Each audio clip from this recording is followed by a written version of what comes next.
Voilà, de retour donc sur la libre antenne. Pour la troisième partie, c'est le sprint final, toujours avec Claire Sévrac. Et là, on va prendre maintenant les questions des métanautes qui sont au taquet. Ah, bon, il y en a qui ils ont fait rire avec certaines remarques. Alors, je vais prendre... Bon, allez, on va commencer par les premiers quand même, pour pas les décourager. Alors, on me dit... bonsoir Méta TV, bonsoir, le mois de décembre 2014 s'est vu marqué par une épidémie fulgurante de gastro-entérite. Il en est de même pour le mois de janvier 2016 avec une grippe qui à mes yeux a touché énormément de monde simultanément. Bien que les épidémies aient toujours existé, des analyses pouvant incriminer des chemtrails ont-elles été réalisées? Est-ce que c'est vrai qu'il y a un rapport? Non, il n'y a pas de rapport direct, on ne peut pas savoir si ça... Si, on peut, ouais. mais comme tu t'en doutes, les crédits ne sont pas donnés pour les gens qui voudraient analyser les trucs. Donc en fait, c'est toujours des analyses qu'il faut payer, quoi. Donc Axepica en a fait quelques-unes, mais c'est vrai que bon, ça revient relativement cher, quoi. Ouais. Ça revient cher. Donc non, il n'y a pas eu d'analyse pour savoir si la grippe nous avait été envoyée par les chemtrails. Mais bon, on voit bien tout ce qui se passe là. Avec le nouveau virus au Brésil. Au Brésil, oui. Je veux dire, c'est la même chose que le H1N1, c'est-à-dire on nous dit il y a une super épidémie avec le fameux... Le Zika, c'est oui, ça. Zika, avec le nouveau... avec comment ça s'appelle, les moustiques, etc. Voilà, c'est pareil, si vraiment il y a une pandémie terrible, pourquoi ils ne ferment pas les frontières? Enfin, pourquoi les avions viennent des pays où il y a déjà soi-disant une épidémie terrible? Et quand on regarde les chiffres, ça ne tient pas. Il y a par exemple 5000 et quelques cas au Brésil, mais sur les 5000 et quelques cas de micro-encéphalie, il y en a 6 qui sont porteurs, ou 12 qui sont porteurs du Zika. Donc c'est pas... Et il y a 35 000 cas de microencéphalie aux États-Unis tous les ans. Donc c'est quoi là aussi l'espèce de truc qu'ils essayent de nous vendre, quoi? C'est quoi? Parce que oui, en France on serait touché à La Réunion, il semble. Il y a peut-être des gens qui nous regardent actuellement, l'île de La Réunion. Ouais. Il y avait le chikungunya aussi, oui. Qui avait précédé pareil, vent de panique aussi. Alors, on me dit... auriez-vous entendu parler de fortes détonations dans le Nord-Loiret début février? Non, ça ne dit rien du tout. Parce qu'il dit, d'ailleurs, il rajoute entre parenthèses, on nous raconte que cela aurait été un avion de chasse passant le mur du son. Désolé, non, moi non plus, j'en ai pas entendu parler, toi non plus. Bon, non, désolé, mon cher. Alors, on me demande, vous parlez d'épandage, certes, mais c'est tout à fait officiel comme les épandages de pesticides, par exemple. Mais y a-t-il des preuves d'une toxicité particulière envers la population d'épandage ayant lieu au-dessus de nos têtes? Alors quoi, des épandages de pesticides? C'est VV en plus, tiens. Les VV. Le fameux VV. Hein. Le fameux VV. Le fameux. VV. Les épandages de pesticides, déjà, ils ne sont pas à la hauteur des avions que l'on voit. Hein. Moi, j'ai vu des épandages de pesticides justement aux États-Unis quand, à un moment donné, j'ai habité dans une ferme qui était, pas dans une ferme, dans un ranch qui était au-dessus de Santa Barbara, où il y avait 3000 hectares de noyers. Donc ils épandaient, mais c'est des petits avions qui font les épandages agricoles. C'est pas. Oui, rien à voir avec les. Ça n'a rien à voir avec les avions qui sont là-haut. Oui, et est-ce que de toute façon, si tu parles des épandages de pesticides, ben, évidemment que c'est pas bon pour nous. On sait bien ce que ça nous fait, les pesticides. Et si ce sont les autres, ben, bien sûr qu'on voit ce que fait. On sait ce que fait l'aluminium dans les vaccins et dans des tas d'autres trucs où il y a de l'aluminium. Donc épandre de l'aluminium sur nos têtes, je pense pas que ce soit très bon, quoi. Parce que l'aluminium vit, on sait qu'il migre au cerveau, donc on sait qu'il est probablement la cause une des causes en tout cas sérieuses de Alzheimer, Parkinson, etc. Donc alors, on me dit aussi, bonsoir, pensez-vous que la maladie de Morgelon sera liée aux épandages? Ah oui, bien sûr. Aux épandages, il serait dû à l'exposition aux nanoparticules qui sont dans les épandages. Voilà, c'est ça Parce que, alors il y a plein d'autres trucs, c'est qu'il y a eu des analyses qui ont été faites aux États-Unis entre les résidus de certains épandages et des biopsies de gens qui avaient la maladie des morgelons. Et on s'est rendu compte que les deux contenaient les mêmes substances. Les deux contenaient des nanos, les deux contenaient les mêmes substances, dont une qui s'appelle l'agrobactérium, ça c'est encore un énorme sujet.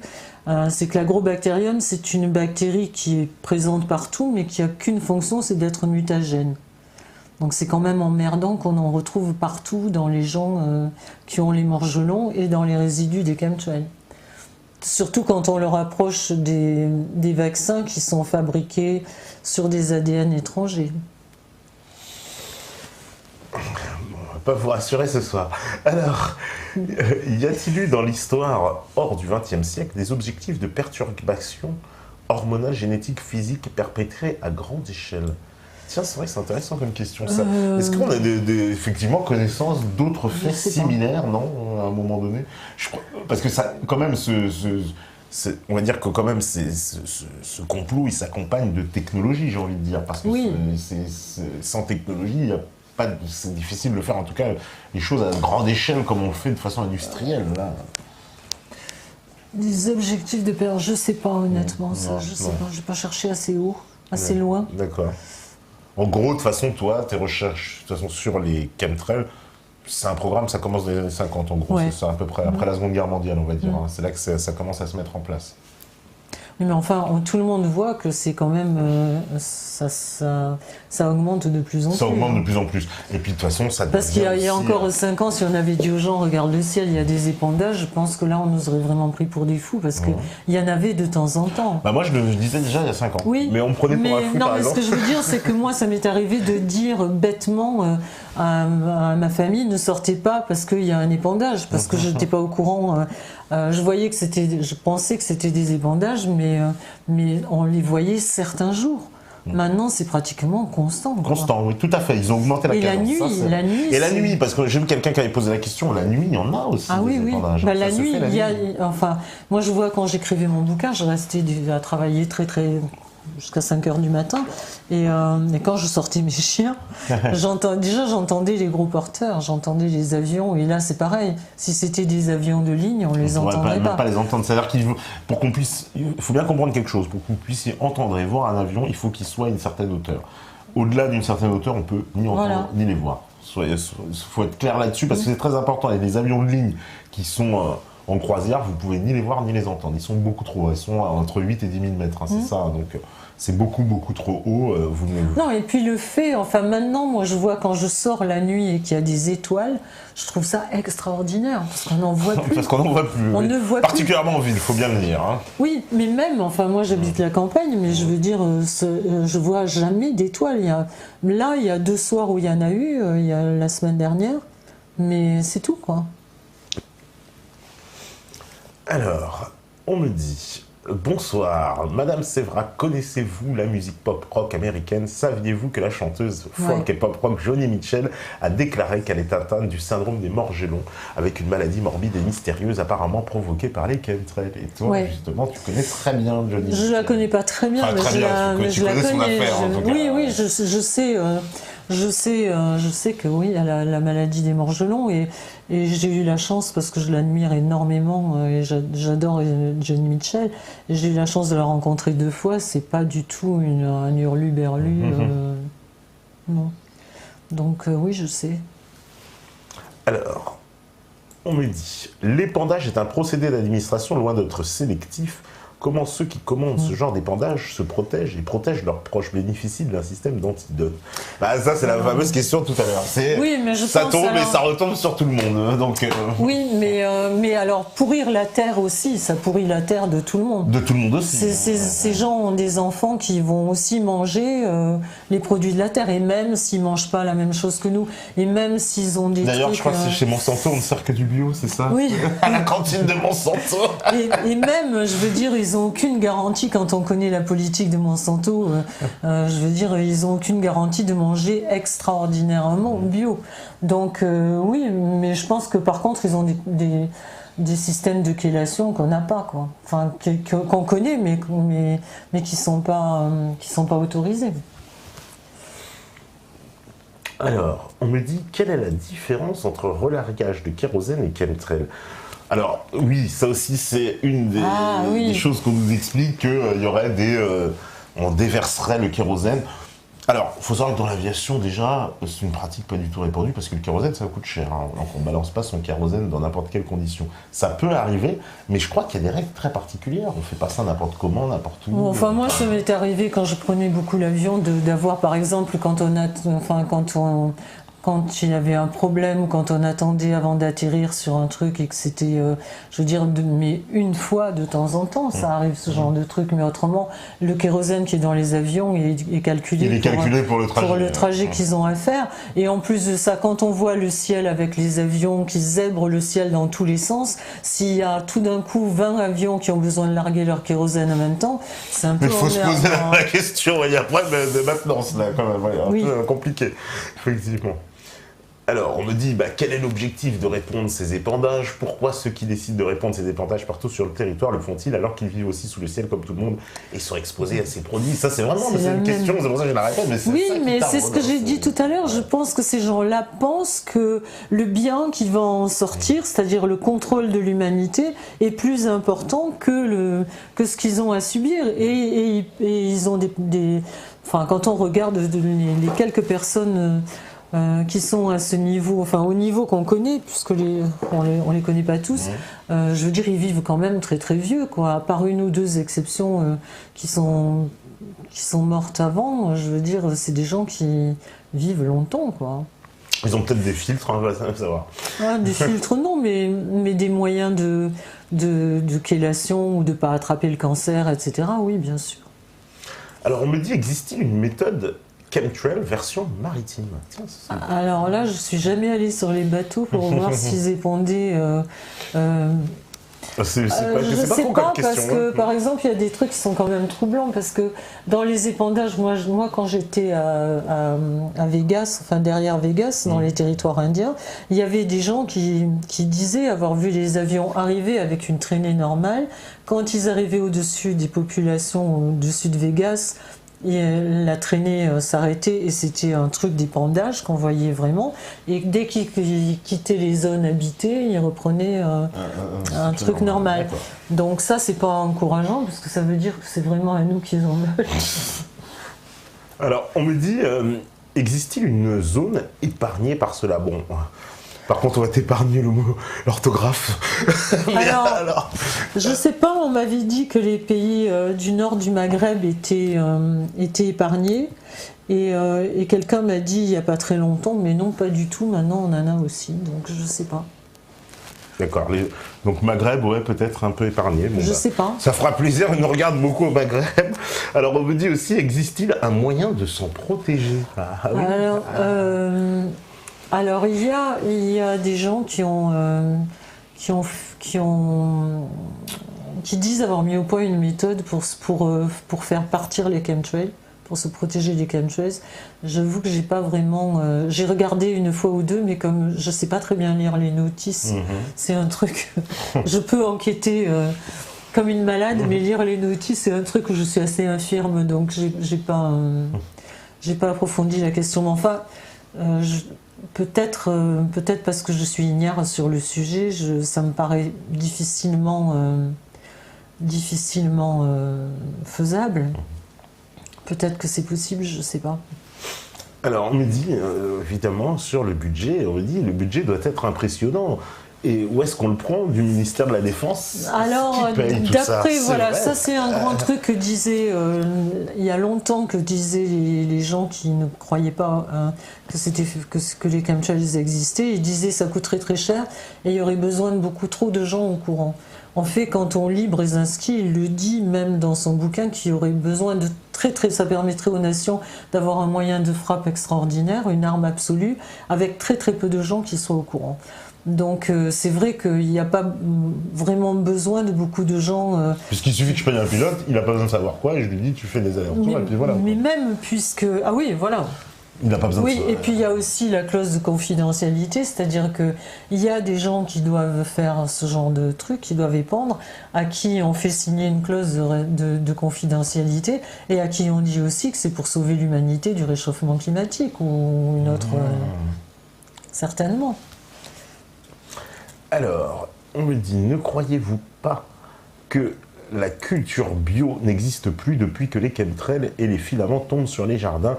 Je pense que tout doit être fait sous serre. Et oui, je suis d'accord avec vous, sous serre et alors avec quoi on arrose? C'est mon problème actuel, c'est ça. Parce que ça, évidemment, ça tombe dans les nappes phréatiques. Nappe phréatique. Nappe phréatique. Et donc l'eau, c'est aussi un moyen de polluer, quoi. Donc oui, évidemment, mais d'ailleurs quand on regarde, en tout cas autour de Paris, il y a des serres qui poussent à une vitesse vertigineuse. Donc il y a bien des gens qui s'en rendent compte, moi la première, hein, que les trucs ne poussent plus comme avant. Moi j'ai recommencé à faire un potager il y a 6-7 ans, j'ai mis des trucs dans la terre et tout a poussé super bien, mais tout, vraiment tout. Hein. Et là j'ai beaucoup de mal à faire pousser des trucs. Ouais. Bah, nous c'est pareil, ça pousse, ça poussait très bien et là voilà, on a beaucoup de maladies. Et puis au bout d'un moment ça devient, par exemple les tomates, les pieds par exemple vont être superbes, il va y avoir plein de tomates et tout d'un coup ça devient noir. Tout à fait. Donc, et puis du mildiou de partout, des maladies, voilà, on fait des plantes très vulnérables. Alors, on me dit, comment expliquer qu'une partie de la population rejette en bloc le phénomène chemtrail, alors que la dangerosité de ces traînées, quelle qu'elle soit, est de toute façon établie? C'est vrai, il n'a pas tort, parce qu'il dit, de toute façon, même tout à l'heure on nous parlait d'épandage de pesticides, de toute façon dans l'absolu, c'est pas très bon non plus, même les épandages de pesticides. Alors, n'importe quel type d'épandage serait mauvais, c'est vrai. Pourquoi les gens rejettent en bloc? Ils veulent pas voir la réalité, ils veulent pas... Mais parce que je pense qu'il y a beaucoup de gens déjà qui croient que ce qu'on voit dans les télés mainstream, ils pensent que si c'est vrai, on le dit à la télé, si on le dit pas à la télé, c'est voilà, qu'on ne pourrait pas cacher quelque chose d'aussi énorme. Qu'on peut pas cacher un truc comme ça, et puis... ça, on me l'a dit souvent, moi, on ne peut pas le cacher, les avions, on sait qui c'est, etc. Voilà, donc oui, ça, alors en parlant de ça, c'est bien, il y a un site, je ne sais plus comment ça s'appelle, je ne sais plus quoi, 24, où on peut voir les avions qui sont au-dessus de nos têtes. Voilà, on peut voir en temps réel ça, c'est très intéressant. J'ai mis le lien dans le livre, mais je ne m'en souviens plus. Et c'est vrai que des fois, quand on regarde, on s'aperçoit, quand il y a des gros épandages et qu'on regarde, par exemple, il y a plein d'avions qui ne sont pas sur le radar. Bizarrement, sachant, petite précision, que la fameuse zone entre 0 et je sais plus 6000, c'est des zones militaires. Oui. Voilà. Donc ça veut dire que zone militaire veut dire que on n'a pas les plans de vol, que les plans de vol sont oui, mais donc ça veut dire que ce sont des avions militaires. Donc ça veut dire, voilà, en tout cas ça veut dire que l'État ne peut pas ne pas être au courant. Ouais. Ça paraît essentiel. Alors, on me dit, avez-vous entendu parler de l'ectogénèse, la fabrication d'utérus artificiel? Oui. Ouais. Qu'est-ce que c'est ce que je disais tout à l'heure. C'est un utérus artificiel dans lequel ils mettront l'embryon qui peut avoir été fait par manipulation génétique et c'est comme une boîte. D'ailleurs, il y a eu des scandales terribles parce que il y a eu des femmes qui étaient enceintes et qui parlaient, par exemple, sur les réseaux sociaux en disant qu'elles avaient déjà perdu un enfant, qu'elles avaient peur, etc., qui parlaient à leurs copines. Et il y en a qui ont été recrutées par 2 ou 3 cliniques qui leur ont dit qu'elles devraient venir chez eux accoucher parce qu'ils avaient le dernier matos qui permettrait de surveiller l'enfant, etc. Et il y en a qui, au bout d'un certain temps, se sont fait enlever le fœtus parce qu'on leur a dit qu'il faut intervenir parce que le fœtus est en souffrance. Et en fait, au lieu d'intervenir soi-disant pour soigner, elles se sont retrouvées avortées. Et ces fœtus-là ont servi pour les expériences, pour les tests de l'utérus artificiel. Ça fait un peu oxymore, utérus artificiel, ça fait peur. Alors on me dit, ce bon Bill Gates n'est-il pas associé à Monsanto dans une ONG qui offre des graines génétiquement modifiées aux paysans pauvres d'Afrique et d'Asie? Ah bah ça parle dans ton livre aussi. Il y a même d'ailleurs à Haïti aussi. Haïti, Monsanto est arrivé en leur disant, voilà, on vous donne plein de graines. Ils ont fait non merci. Ils ont préféré crever de faim que prendre les graines de Monsanto. Ah bah, ils ont eu raison. Et d'ailleurs, j'ai oublié de le dire tout à l'heure, mais il y a un truc, après avoir commencé l'enquête, parce que j'avais trouvé que Monsanto brevetait des plantes qui résistaient à l'aluminium, j'ai trouvé après que Monsanto avait racheté en 2012 la deuxième société de climatologie américaine. Évidemment, c'est parce que les paysans sont très perturbés avec les changements climatiques, et donc c'est pour pouvoir leur dire comment faire, pour pouvoir les aider. C'est toujours évidemment des bonnes intentions. Alors ça, de toute façon, tu en as un peu parlé, on nous dit comment sait-on par exemple qu'elles contiennent de l'aluminium? Pourrez-vous développer un peu plus sur les chemtrails à propos de la composition des traînées? Ah non, mais on le sait parce que... À cause de tests qui ont été effectués. Oui, voilà, on le sait parce qu'il y a eu des tests. Par exemple, il y a un monsieur qui s'appelle Dane Wigington, qui est à Manchester, qui est en Californie du Nord, qui est une zone hyper protégée, loin de tout ce qu'il peut y avoir d'industrie, etc. Et lui a fait c'est un spécialiste du solaire, etc. Il a une maison qui est complètement faite pour vivre en osmose avec la nature et tout. Et il s'est aperçu au départ que ces panneaux solaires ne marchaient plus, quoi, qu'il y avait plus suffisamment d'ensoleillement pour les panneaux solaires. Et après, il a commencé à chercher dans la terre et il a un grand lac aussi, où le lac ne se remplit que par les eaux de pluie. Et il avait déjà fait quand il a acheté sa maison, etc., des tests pour savoir si l'eau du puits était pure. Elle était absolument pure. Et quand il a refait les tests, après s'être rendu compte de tout ça, le taux d'aluminium dans son lac et dans sa terre était 63 000 fois plus importante que la dose normalement admise, entre guillemets. Admise. Ouais, d'accord. D'ailleurs, ce qui est le cas, il faut bien le préciser, en France, de la plupart apparemment des tests qui ont été effectués sur l'eau démontrent, et aussi ils sont allés dans les villes, on a pris du sable extrait des jardins d'enfants pour voir, et on a vu que les doses d'aluminium et de barium étaient plus qu'au-dessus de la norme autorisée. Et le sang, ça c'est pareil, les gens qui ont fait des analyses de sang pour savoir s'il y avait du barium, du strontium et de l'aluminium dans le sang, ont trouvé des doses absolument faramineuses. Pas très encourageant. Alors on me dit, connaissez-vous ces phénomènes sonores entendus un peu partout dans le monde qui n'ont pas trouvé d'explication satisfaisante? Les scientifiques parlent de trémors harmoniques, mais ce genre de son ne peut être audible que lorsque du gaz remonte de la chambre magmatique le long des cheminées volcaniques. Or, ces sons ne se produisent pas à proximité des volcans. Oui. Ouais, j'ai pas étudié le phénomène, mais je l'ai vu, ouais. C'est-à-dire qu'à un moment donné, il fallait que je m'arrête. Mais ça aussi, ça faisait partie des choses... À une conférence à Nantes, il y a un monsieur qui est venu faire dédicacer mon livre et qui me dit « Mais quand même, vous êtes vachement pessimiste. Finalement, tout est pourri. » Et je lui ai dit « ouais, c'est vrai que pas mal de choses sont pourries. » Et je lui ai dit « Mais vous faites quoi ?» Il me dit « Moi, je suis un spécialiste des eaux souterraines. » Et je lui dis alors c'est comment les eaux souterraines? Il m'a dit oh là là, si je vous en parlais. Je dis alors vous êtes en train de me dire que j'ai oublié un chapitre. C'est ça quoi, partout où on regarde. Partout où tu regardes, il y a toujours un truc, en plus un loup à aller débusquer. Alors on me dit que pense Claire des générateurs d'organes appelés Cloudbuster ou Chembuster, susceptibles de dissiper les chemtrails et d'harmoniser l'atmosphère ambiante. C'est ce dont je parlais tout à l'heure, mais je sais pas, honnêtement je sais pas. Il y a des gens qui m'ont dit ça marche. Je sais plus où. Oui, il y a un monsieur qui est venu me voir un jour et qui m'a dit ça marche super et tout, mais c'est vrai que c'est ce que je disais tout à l'heure. J'ai pas regardé vraiment comment ça se fabriquait. Enfin, si j'ai regardé, mais j'ai pas compris. C'est-à-dire, en fait, en gros, c'est une technologie. Alors que les Chinois, paraît-il, l'avaient déjà aussi depuis très longtemps. Alors, j'en parle des Chinois, mais parce que ça a été évoqué. Donc, on fait éclater les nuages en balançant des substances comme ça. Et puis, finalement, on peut faire deux choses. Soit provoquer la pluie, soit enlever la pluie. Oui. Quoi, en gros, c'est ça. Voilà. Mais, enfin, je sais pas, peut-être il faut le faire au moment où ils commencent les traînées, parce qu'alors après c'est même plus des traînées, quoi, c'est un couvercle qu'on a au-dessus de la tête, donc... Parce qu'il y a le Cloudbuster et les Cloud Seeding, voilà. Mais j'irai regarder un de ces jours.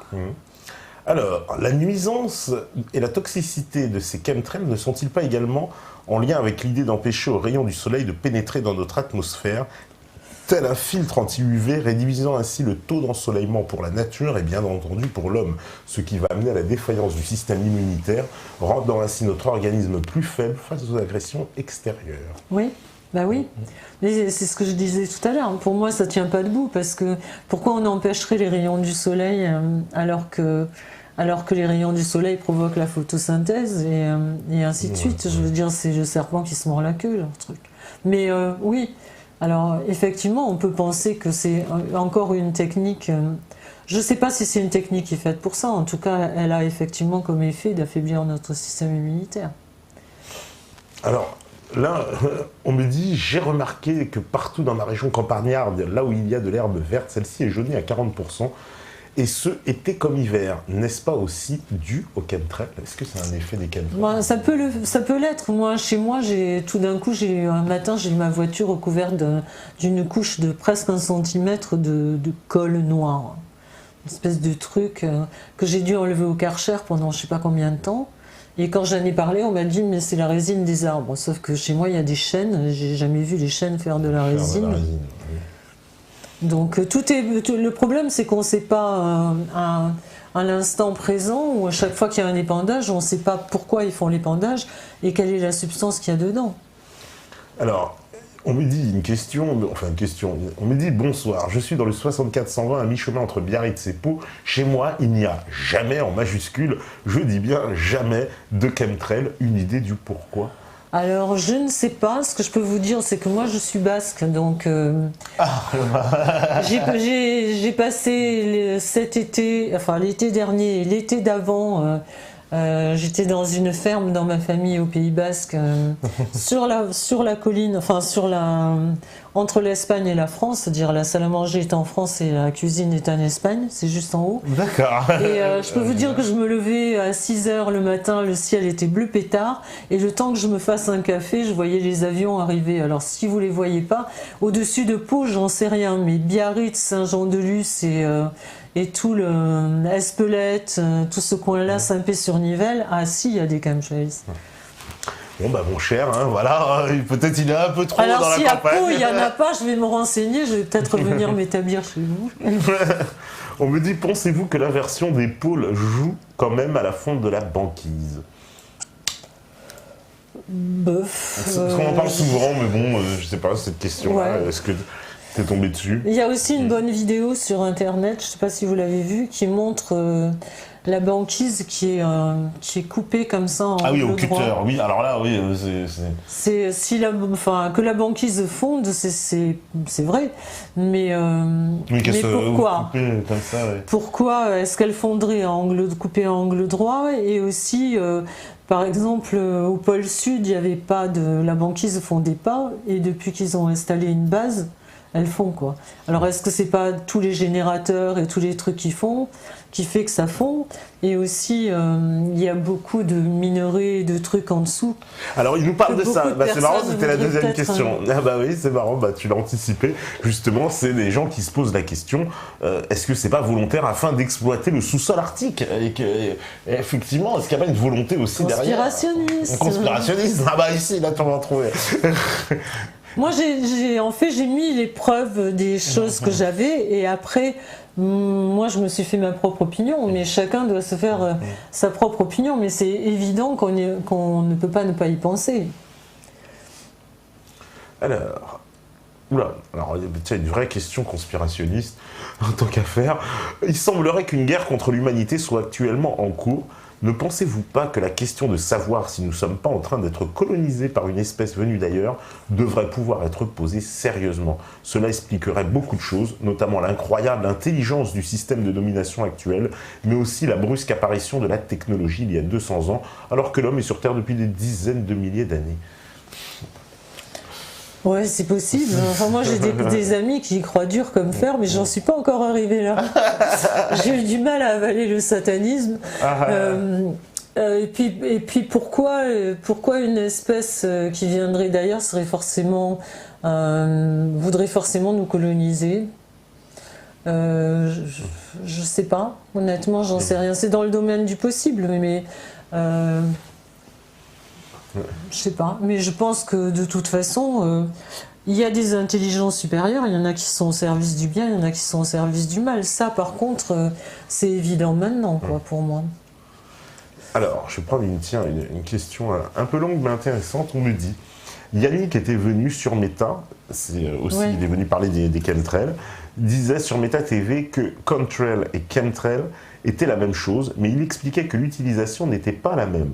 Il parlait de traînées longues et traînées courtes, mais disait bien que les deux étaient néfastes. Par ailleurs, Yannick dit que les traînées longues, hygroscopiques, forment les nuages pour faire tomber la pluie.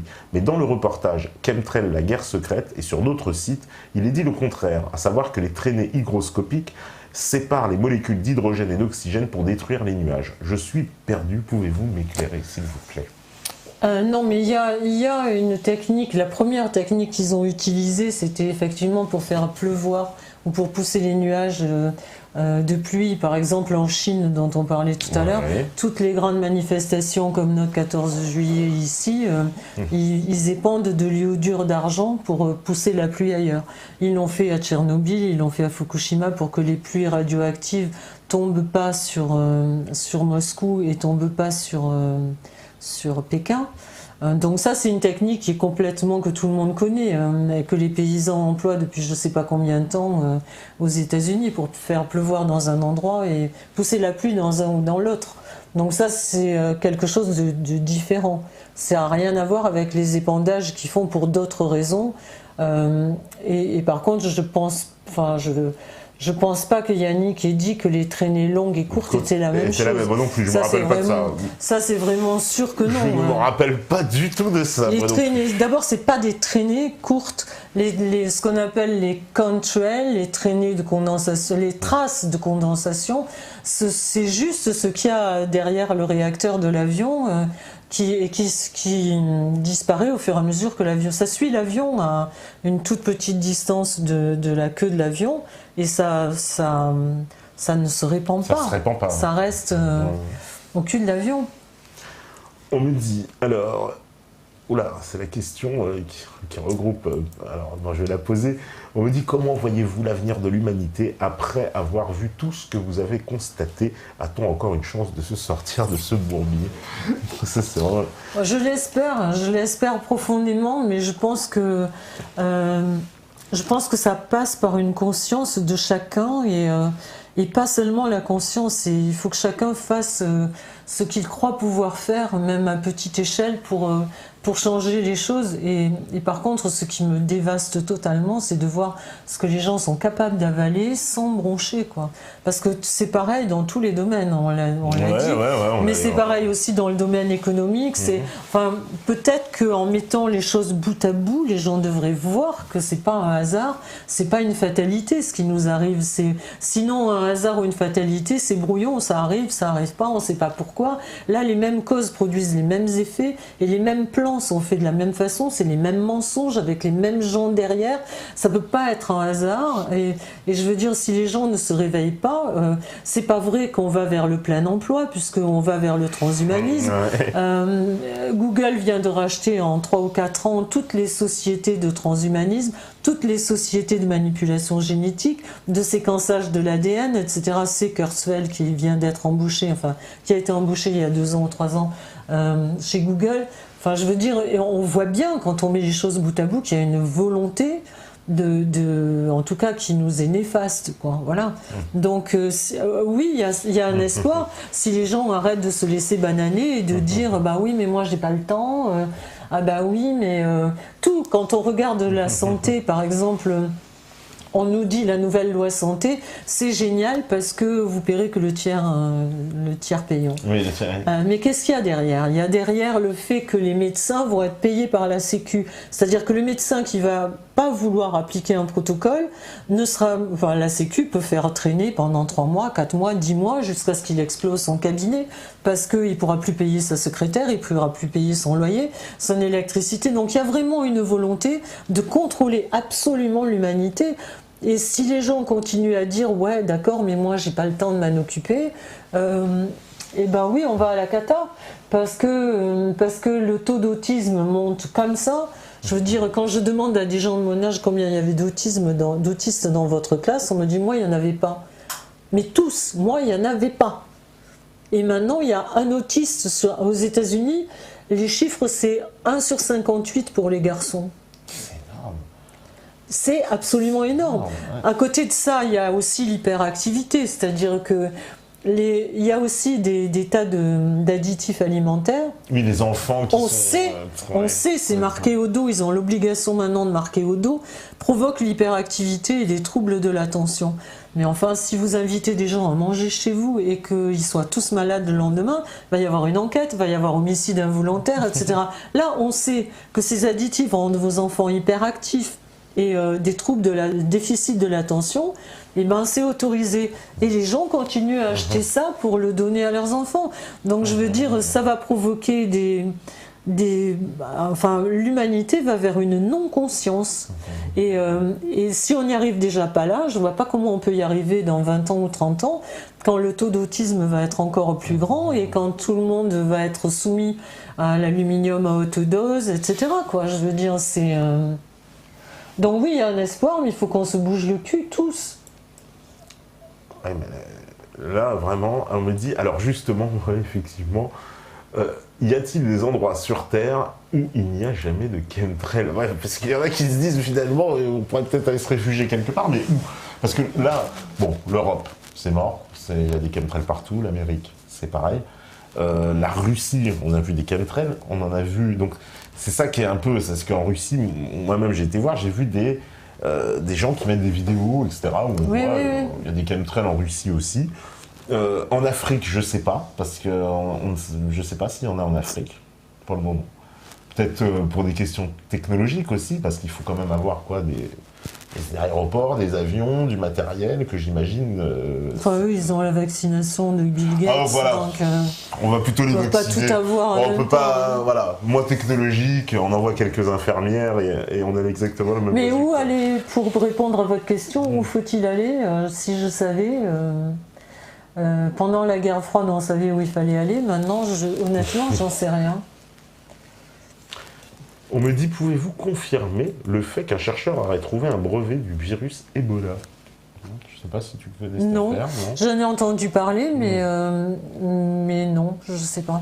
D'accord. Il y a quelqu'un qui veut savoir où est-ce que c'est ta prochaine conférence. Bon, c'est vrai que... Alors, je vais en Corse. Je vais aller en Corse. C'est le moment. Je crois que tu as choisi le bon moment. Ils sont bien chauds.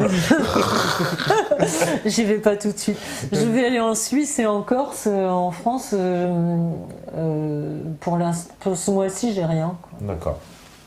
Bon, bah, moi... Mais c'est vrai que des fois, je fatigue un peu aussi parce que quand j'en fais plusieurs de suite, c'est vrai que c'est lourd quoi, d'aller porter ce genre de paroles aux gens.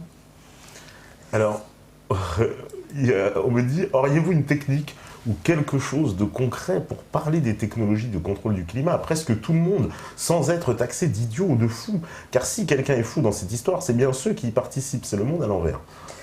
Eh ben, je vous le fais pas dire, hein, mais je vais pas vous refaire mon livre, hein, je veux pas pousser à la consommation, mais ça m'a pris 3 ans pour mettre les trucs bout à bout, je peux pas vous expliquer ça oui, en 5 minutes. En 2 secondes. C'est-à-dire que lui, il dit, bon, une technique, c'est vrai que bon, il y aura pas, voilà, exactement, tu pourras pas convaincre quelqu'un, je pense, Il faut pas convaincre, enfin, je veux dire, on peut pas convaincre les gens, mais ce que je sais, c'est que si on montre vraiment bien à un enfant de 5 ans ce que c'est qu'une traînée normale et ce que c'est qu'un chemtrail, je peux vous dire qu'après, à vie, il reconnaît ce qui est chemtrail et ce qui est une traînée. Donc, enfin, je veux dire, c'est pas qu'une chose, c'est tout ce que j'ai dit depuis le début de l'émission et toutes les preuves qu'il y a dans le bouquin. Mais bon, je sais pas si... Moi, je suis plutôt pour... Comme disait Bernadette Soubirous, j'ai été appelée pour vous le dire, mais pas pour vous le faire croire, quoi. Je crois que les gens, quand je dis les gens, je m'englobe dedans, je nous englobe dedans, mais je pense que c'est de notre survie dont il s'agit. Donc je pense qu'on devrait se poser un peu plus la question de ce qui se passe, les questions sur ce qui se passe, plutôt que ce qu'on nous montre, qui sont soi-disant l'actualité dont personne n'a rien à foutre, parce que je ne sais pas si vous avez remarqué, mais tous les sujets d'actualité qui nous donnent, franchement, ça ne sert pas à grand chose. Des fois, c'est pas très intéressant, c'est clair.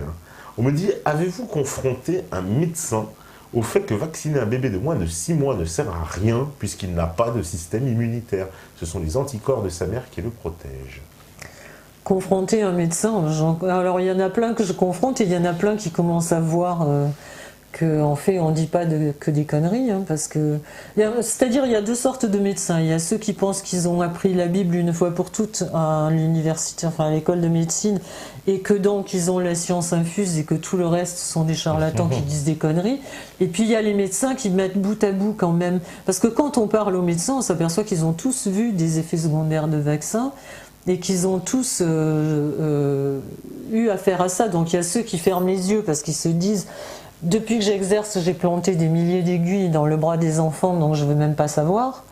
Et il y a ceux qui cherchent parce qu'ils se rendent compte qu'il se passe des choses. Enfin, je veux dire, moi, quand j'ai écrit Le complot contre la santé, il y avait très peu de médecins qui voulaient en entendre parler. Enfin, c'est pas moi hein, qui ai fait la lutte toute seule. Il y a eu Sylvie Simon, il y a Michel Georget, il y a des associations comme Alice, etc., qui parlent beaucoup, Nicole de Lépine. Enfin, il y a beaucoup de médecins quand même qui se sont penchés sur la question et qui s'ils arrêtent de croire la Bible et de croire le dogme et qui regardent les faits, ils se rendent bien compte que c'est pas normal. Et qu'il y a une relation de cause à effet. Le problème, c'est qu'encore une fois, aux États-Unis, il y a le VAERS qui répertorie les effets secondaires des vaccins et les victimes sont indemnisées. Chez nous, ils ne veulent pas reconnaître les trois quarts enfin, je veux dire, les petites filles, par exemple, qui ont eu des problèmes avec le garde asile. Ouais. C'est le parcours du combattant pour faire reconnaître leur maladie. Elles sont déboutées au tribunal, même s'il a été reconnu que c'était un effet secondaire du vaccin.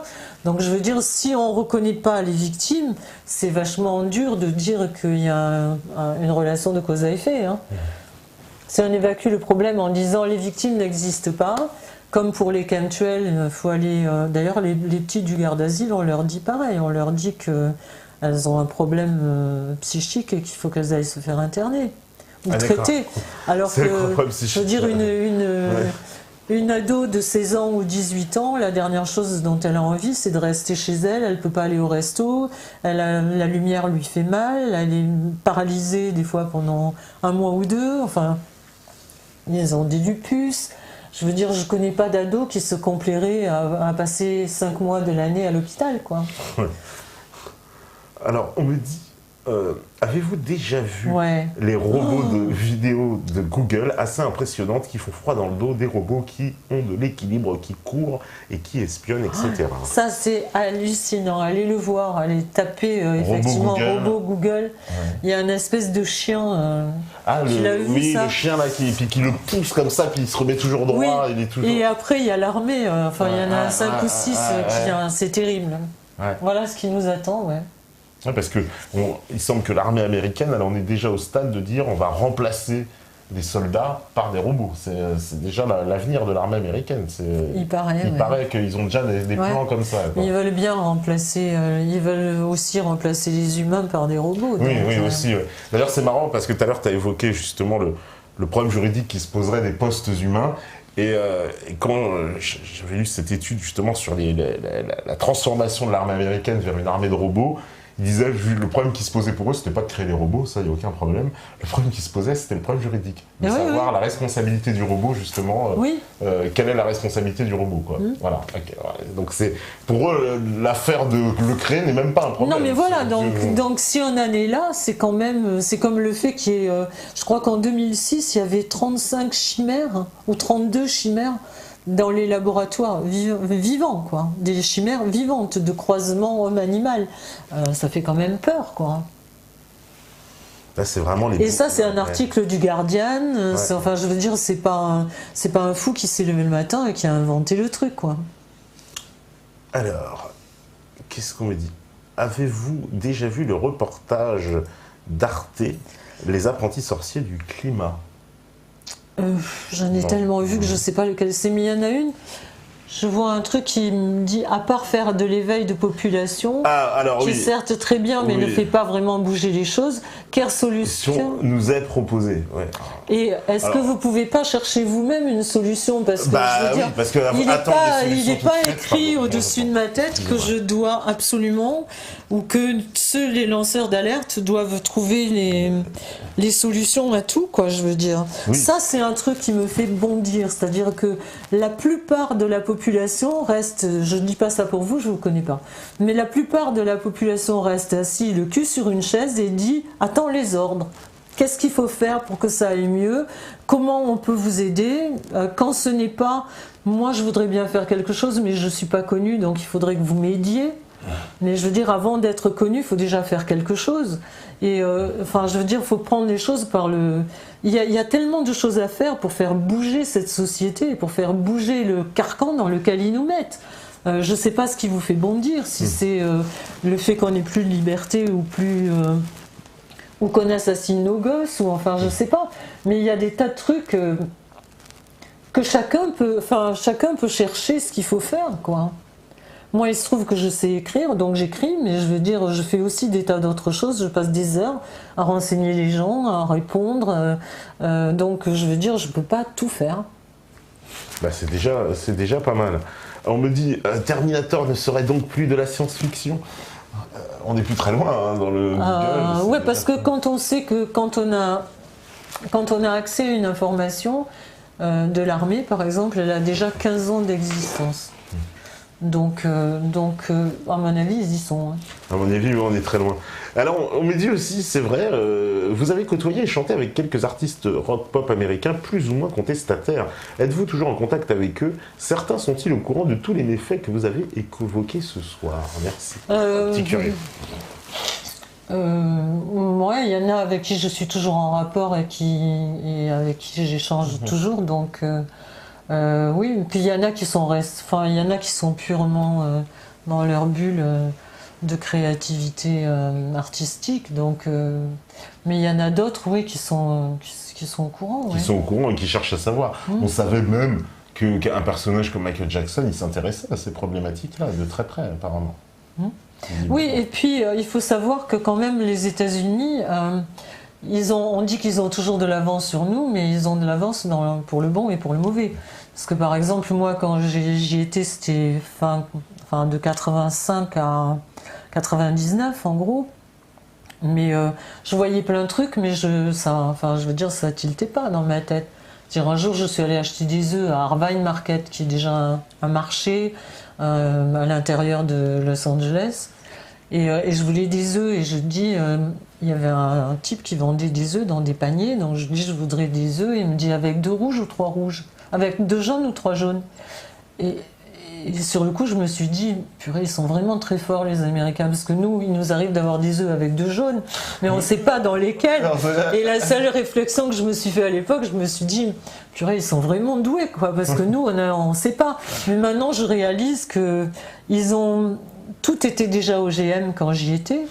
Tout était déjà sous hormones, enfin je veux dire la viande était, les animaux étaient déjà avec de l'hormone de croissance, il y en avait dans le lait, etc. Enfin je veux dire, c'est ce qui explique qu'ils sont déjà tous obèses, enfin beaucoup sont obèses et c'est ce qui est en train d'arriver chez nous. C'est ce qui est en train, parce que finalement les États-Unis sont un espèce de miroir de l'avenir, j'ai envie de dire, avec 10-15 ans parce que les technologies sont... Et puis en plus, Monsanto était très fort là-bas. C'est-à-dire que quand ils voulaient faire passer une loi, ils mettaient quelqu'un de Monsanto qui arrivait à la FDA le temps que la loi passe, ou au ministère de la Santé. Après, il repartait vice-président de Monsanto, etc. Donc eux, ils y ont eu droit il y a longtemps. Hein.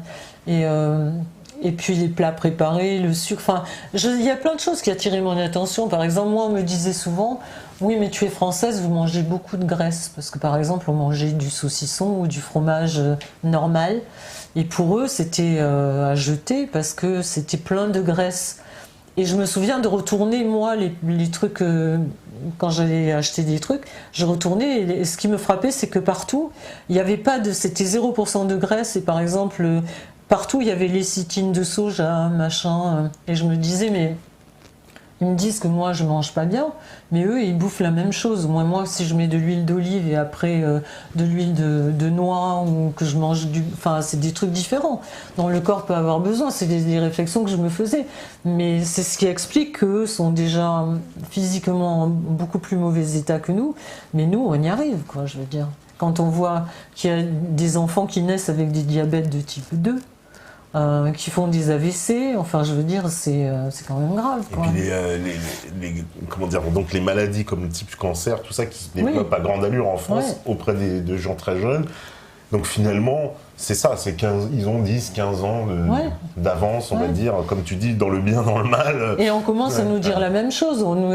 Il y a un petit moment, je suis tombée sur un truc, je cherchais justement sur le diabète, etc., parce qu'on disait que beaucoup d'enfants, enfin ça allait être le truc du siècle, la lutte contre le diabète et l'obésité. Et je suis tombée j'ai vu en cherchant sur internet, j'ai vu Cédus Payon. Je savais pas ce que c'était que le Cédus, mais comme c'est venu avec ce que j'étais en train de rechercher, je suis allée voir. Et en fait, c'est vous dire comment ils luttent contre l'obésité et le diabète dû au sucre. C'est que Payon a fait une loi cadre où il a donné au Cédus comment ça s'appelle, le monopole de l'instruction des enfants dans les écoles de la diététique. En fait, le Cédus, c'est l'industrie du sucre. D'accord.